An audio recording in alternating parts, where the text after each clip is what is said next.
네, 국민의힘 배현진 의원에 이어 조수진 의원도 최고위원직 사퇴를 선언하면서 비대위 체제 전환 속도가 빨라질지 주목됩니다. 네, 한편 민주당 당권 경쟁이 이재명 대 이 97그룹의 대결로 압축된 가운데 박용진, 강훈식 후보의 단일화가 전당대회 최대 변수로 떠올랐습니다. 관련 내용 두 분과 짚어보겠습니다. 이종근 시사평론가, 이강윤 한국사회여론연구소 소장님 모셨습니다. 어서 오십시오. 어서 오십시오.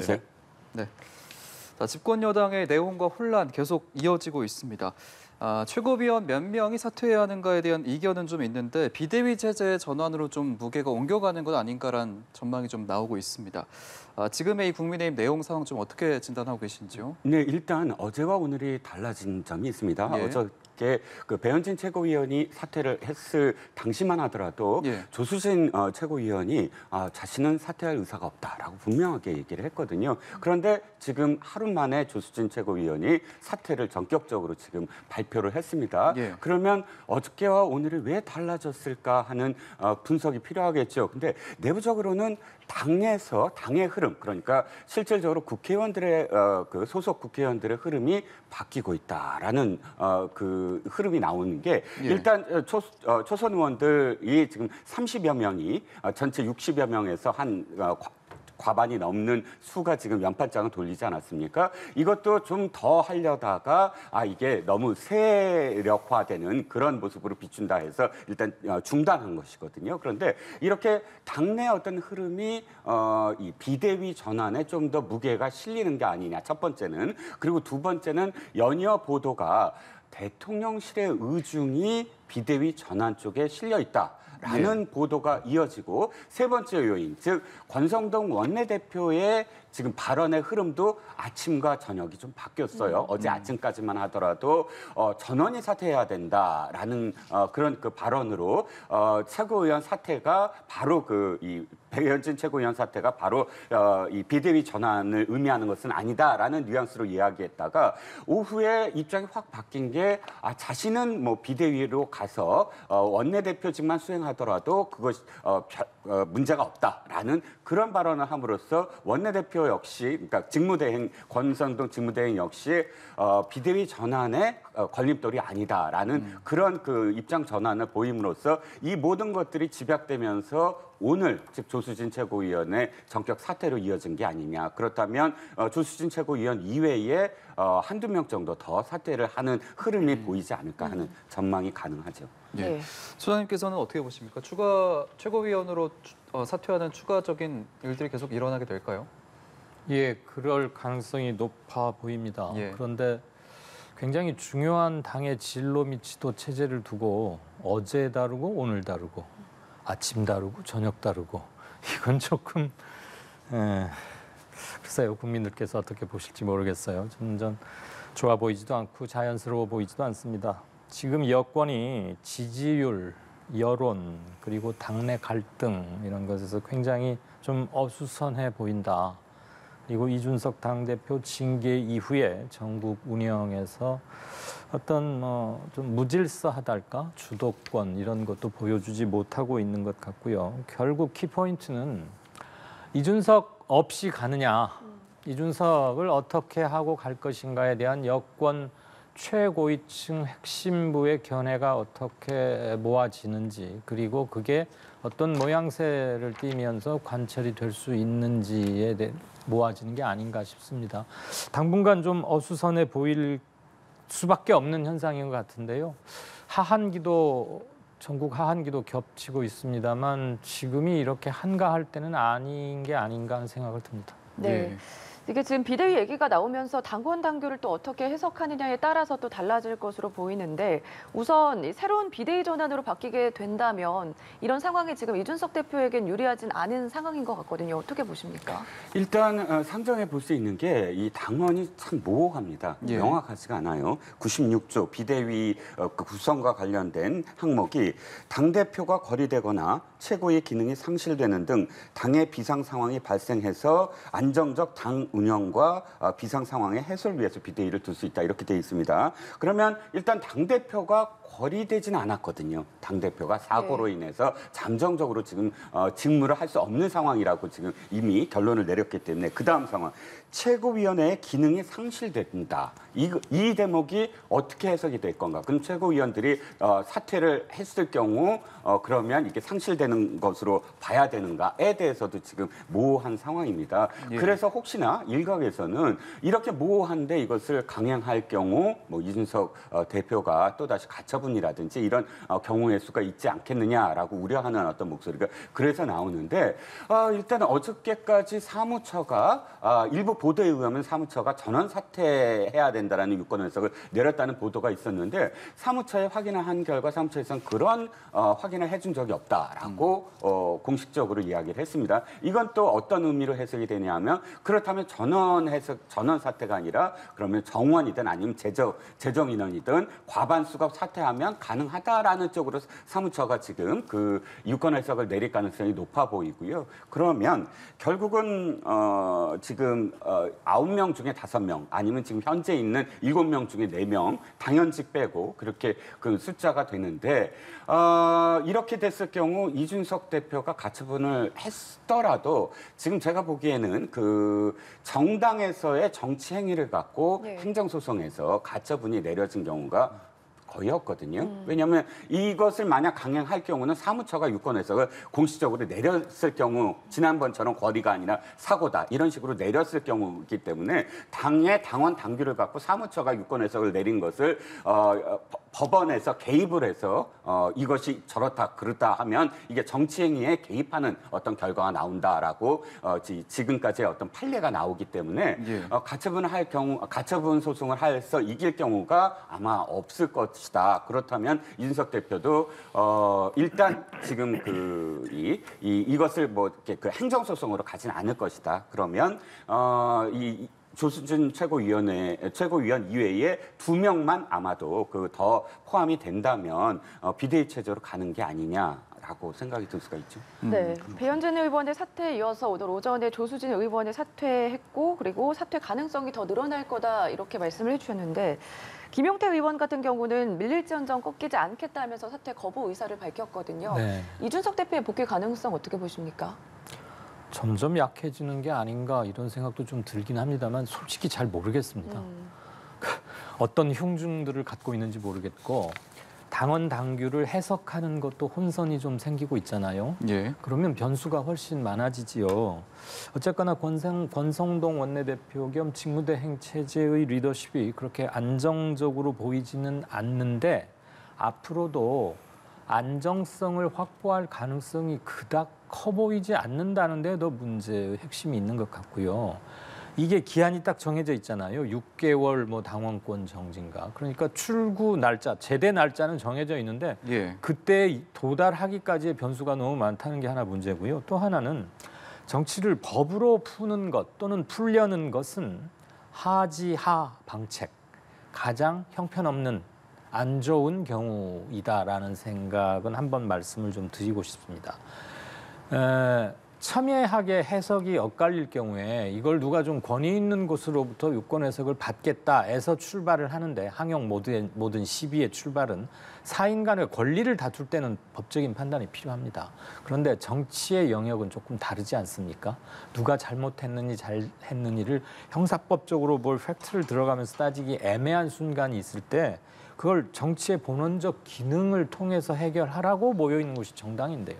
그것을 스스로 포기하는 것이기 때문에 우리가 많이 듣는 뭐 무슨 가처분 신청, 권한쟁의 심판 등등등 이 조항을 어떻게 해석해서 누구 말이 맞느냐를 법원에 가서 알려달라고 하는 것은 참 후진적이다. 그런 말씀드립니다. 예. 자, 그러면 지금 이 복잡한 상황에서 이번 주에 이제 권성동 직무대행이 의원들과 만나서 이제 의견을 수렴할 텐데 네.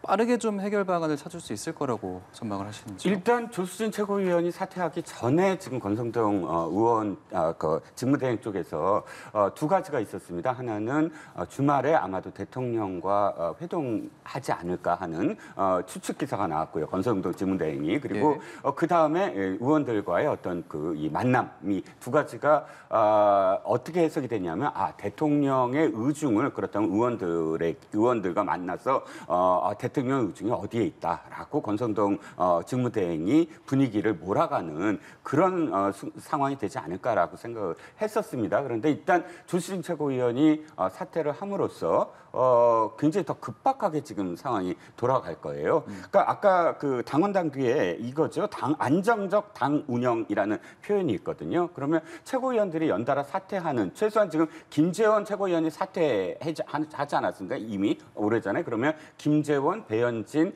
조수진 벌써 3명이 지금 사퇴한 상황이거든요. 그럼 이 3명의 사퇴만 하더라도 최고위가 안정적으로 지금 운영이 될 수 있느냐라는 점이 이제 첫 번째고요. 두 번째는 조수진 최고위원이 오늘 이 사퇴에 변해서 지금이 총체적 복합 위기다라고 이야기하면서 여권 3축이 동시에 쇄신을 해야 되고 또 윤핵관도 근본적인 원인을 직시해야 된다라고 이야기를 했습니다. 이런 상황, 이 표현이 만약에 초선 의원이라든지 혹은 당내 그 의원들에게 공통된 어떤 인식으로 확산된다면 저는 주초에 이 모든 상황들이 다 결론이 나지 않을까. 지금 언론 보도처럼 이번 주 내내 의원들을 만나는 과정, 그런 과정보다 훨씬 더 빠르게 지금 수습이 가능한 부분이라고 생각합니다. 예.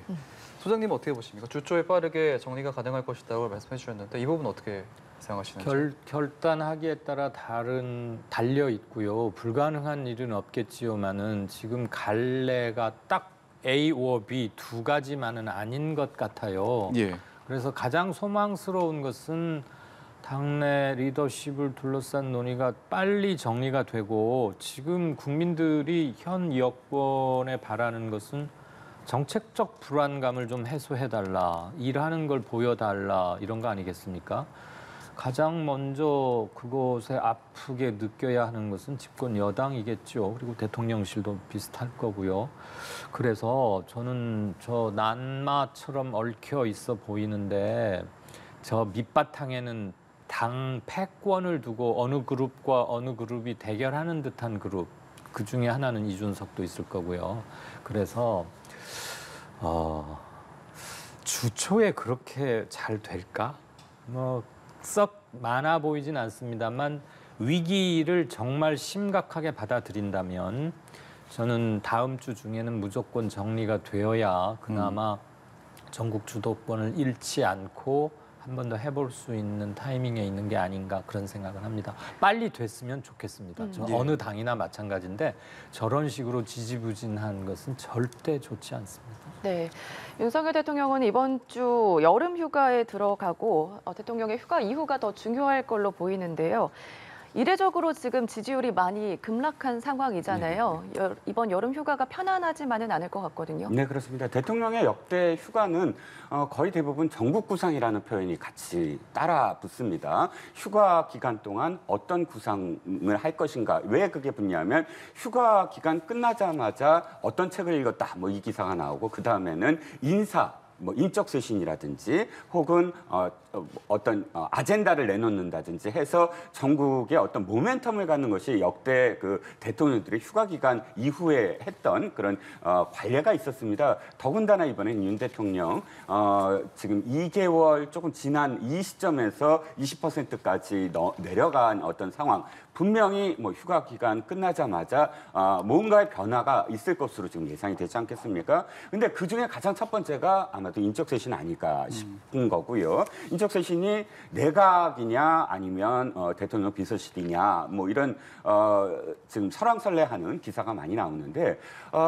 우선은 지금 어디에 더 문제가 있느냐? 내각에서 어떤 지금 뭘 잘못했다라고 기사가 그렇게 크게 나오지는 않고 있어요. 왜냐하면 실제로 한 게 별로 없는, 시기적으로 너무 짧기 때문에 정책의 어떤 실패라든지 뭐 또 구설에 오른다든지 도리어 장관들이 좀 더 직접적으로 나와야지 그 뭐 구설에 오르거나 막말은 좀 죄송합니다만 그런 구설에 오르지 않겠습니까? 그런데 워낙에 몸은 사렸다. 그래서 좀 더 적극적으로 나서라라고 대통령이 지시를 내는 상황에서 내각이 뭔가 책임을 질 일이 현재까지는 없어 보이는데 예. 대통령 비서실은 좀 다릅니다. 대통령 비서실은 벌써 채용 문제부터 시작을 네. 해서 여러 가지 어떤 잡음이 나오지 않습니까? 그러면 거기에 대한 어떤 책임은 사실상 비서실장한테도 분명히 책임이 있는 것이거든요. 그런데 그렇다면 저는 어쨌든 대통령 비서실의 쇄신은 첫 번째 그리고 두 번째는 뭐 내각의 어떤 경고라든지 뭐 좀 더 적극적인 어떤 그런 그 원인이 들어가야 될 테고요. 그리고 아까 조수진 최고가 여권 삼축이라는 게 바로 내각과 대통령 비서실과 그다음에 집권 여당 아니겠습니까? 예. 그러면 뭐 집권 여당이 지금 이렇게 쇄신으로서 만약 간다 그러면 이 삼축이 모두 다 바뀌는 어떤 모습을 그림을 그리지 않을까 싶습니다. 네, 대통령실 개편설 얘기까지 나오고 있는데 지금 네. 이 상황 어떻게 보십니까? 굉장히 상황이 안 좋죠. 그 인적 개편은 위기에 처해 있을 때 가장 많이 꺼내 들었던 카드이기도 하고 역대 그리고 가장 쉬운 방법이기도 하고 사람들을 설득시키는데 가장 편하게 바뀐 것을 전달하는 방법이기도 해요. 아마 인사는 만사다 그런 것 때문인 것 같은데 이명박 정부 때도 광우병, 쇠고기 촛불 집회 등등으로 해서 약 출범한 지 한 10개월 즈음에 당시는 청와대였죠. 청와대 7개 수석을 전부 다 바꾸어 쳤습니다. 그 즈음에 갤럽 조사에 의하면 제 기억으로 17%쯤까지 떨어졌었는데 그 인적 개편이 얼마나 호소력이 있었는지는 모르지만 청와대 진용을 확 바꾸고 나서는 조금 있다가 35%까지 다시 회복하는 조짐을 보이긴 했어요. 예. 꼭 그게 어느 때나 그렇게 되리라는 얘기는 아닙니다. 아무튼 그런 사례가 있고요. 제가 아까 앵커께서 휴가 얘기를 하실 때 이렇게 잠깐 돌아보니까 숙제, 장고, 골몰, 뭐 회복 방안 이런 말들이 쭉 떠올라요. 우리나라 역대 대통령들 중에서 과연 편안한 휴가, 진짜 휴가 같은 휴가를 보낸 분이 사례가 몇 번 있었을까 싶을 정도로 항상 경랑이었고 숙제가 많은 때고 그만큼 우리 정치가 안정적이지 못할 때가 많았다 이런 뜻이 드는데요. 저는 휴가가 뭐 여러 날 그렇게 길지는 않겠지만 휴가라는 하나의 모멘텀을 기점으로 대통령께서 자신의 고유한 아젠다, 이를테면 경제 회복이라거나 또는 뭐 사회 통합 이런 것들 그리고 새 정부가 출범은 했는데 아직 명확하게 힘주어서 뭘 어떻게 하겠다는 게 아직도 국민들에게 전달이 잘 안 되는 것 같고요. 이른바 문재인 정부 하면 딱 떠오르는 거 이명박 딱 떠오르는 게 몇 개 있었잖아요. 윤석열 정부는 아직 그런 게 좀 없는 것 같아요. 그러니까 다른 외적 요인에 의해서 전국이 충격을 많이 받고 긴장에 많이 노출이 됩니다. 그게 지지율 급락에도 영향을 좀 미치는 것 같은데 그래서 최근 들어서 한 6주간 계속됐던 지지율 급락의 최핵심 이유를 대통령께서 하나라도 딱 고르고 그거에 대한 해법도 물론 흉중에는 있어야겠죠. 그래서 후반기 전국에 임하는 자세를 휴가 끝나고 나서 적당한 모멘텀에는 국민들께 메시지로 발신할 수 있는 그런 게 좀 이루어져야겠다.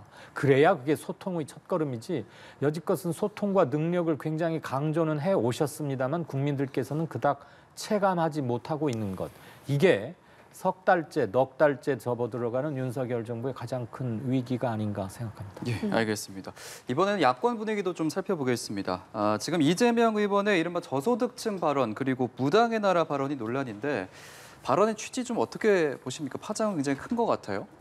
일단 이재명 후보, 이재명 의원의 지금 그 저소득층 발언은 이재명 의원이 지금 해명을 하고 있듯이 아마도 당이 어떻게 바뀌어야 된다 이거를 이야기하고 싶었던 것 같습니다. 그런데 문제는 이거예요. 그러니까 인식이 예를 들어서 소득 층의 어떤 차이 그러니까 부자로 불리는 사람들은 더 우리 민주당이 더 많은데 우리가 하는 정책들은 사실 서민들을 위한 정책이 더 많지 않느냐. 근데 왜 저학력 저소득층 국힘 지지자가 많냐. 돌아봤더니 언론이 문제다. 안타까운 현실인데 언론 때문에 그렇다. 이 표현들이 사실상 지난 그 대선 과정에서 황운하 의원이 비슷한 발언을 해서 엄청나게 비판을 받았거든요. 예. 그때 당시에 송영길 대표도 매우 오만하고 위험한 태도다라고 경고를 내릴 정도로 그때 파동이 컸고 당시에 언론들이 팩트 체크를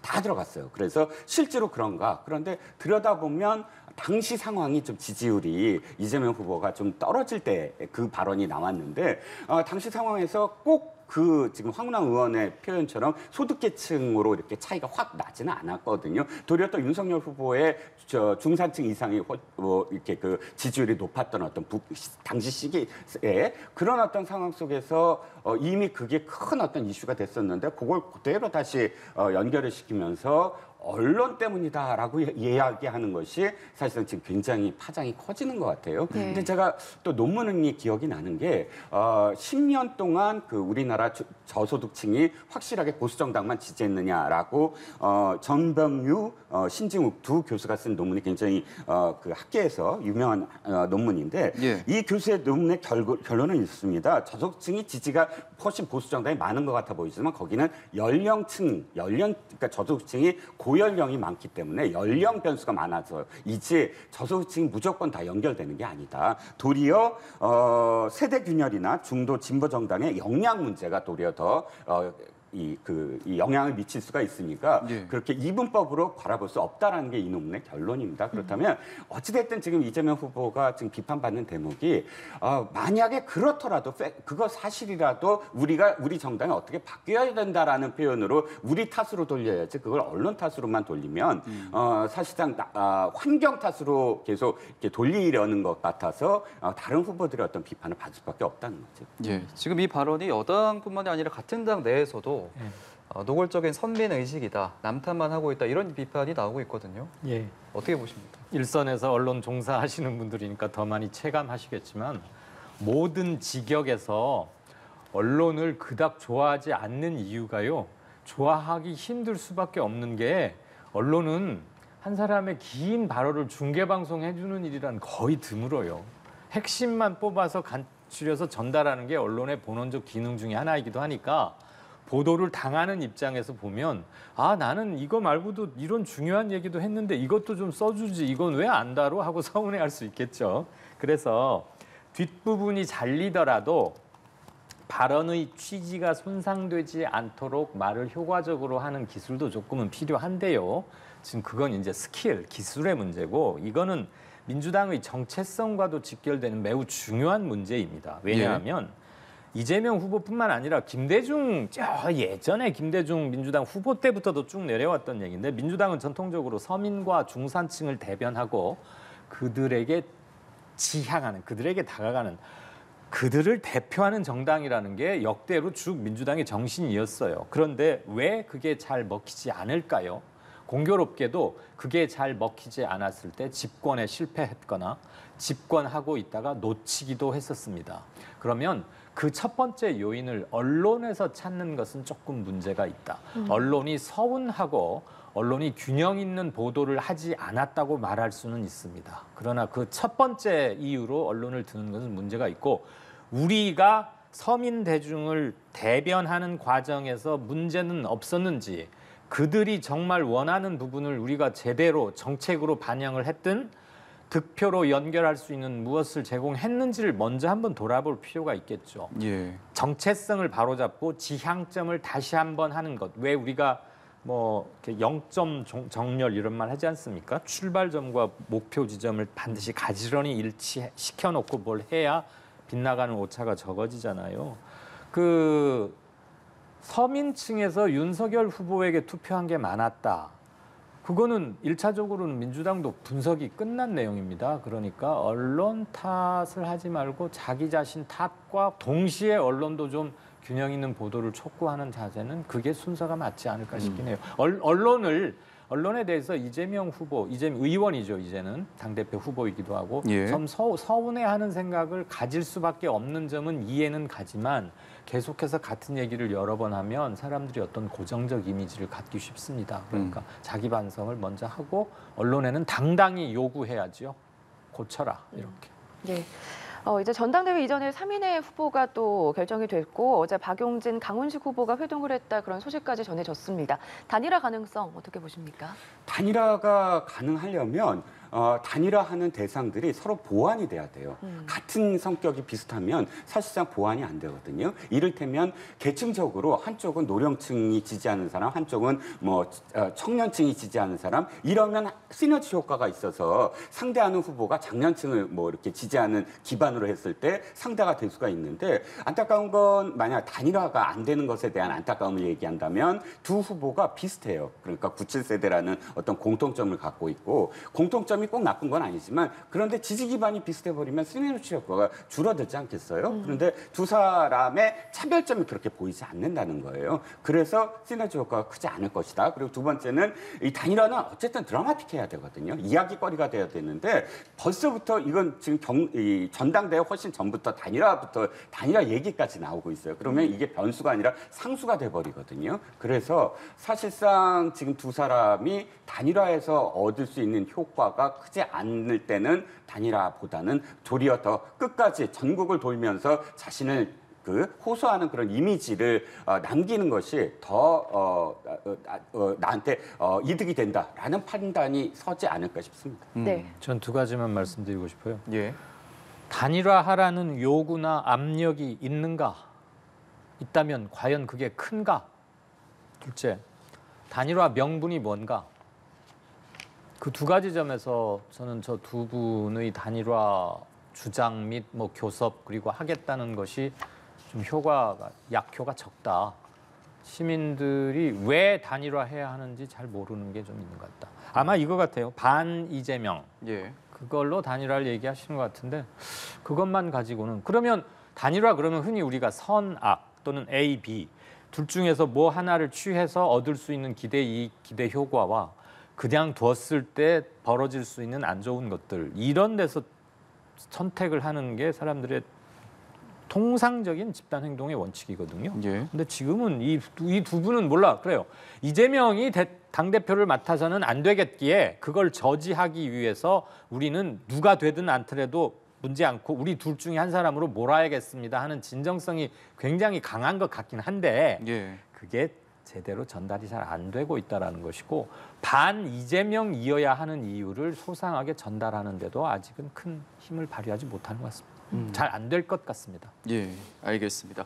오늘 정치권 소식 여기까지 들어보도록 하겠습니다. 이종근 시사평론가, 이강윤 한국사회여론연구소 소장과 함께했습니다. 고맙습니다. 고맙습니다.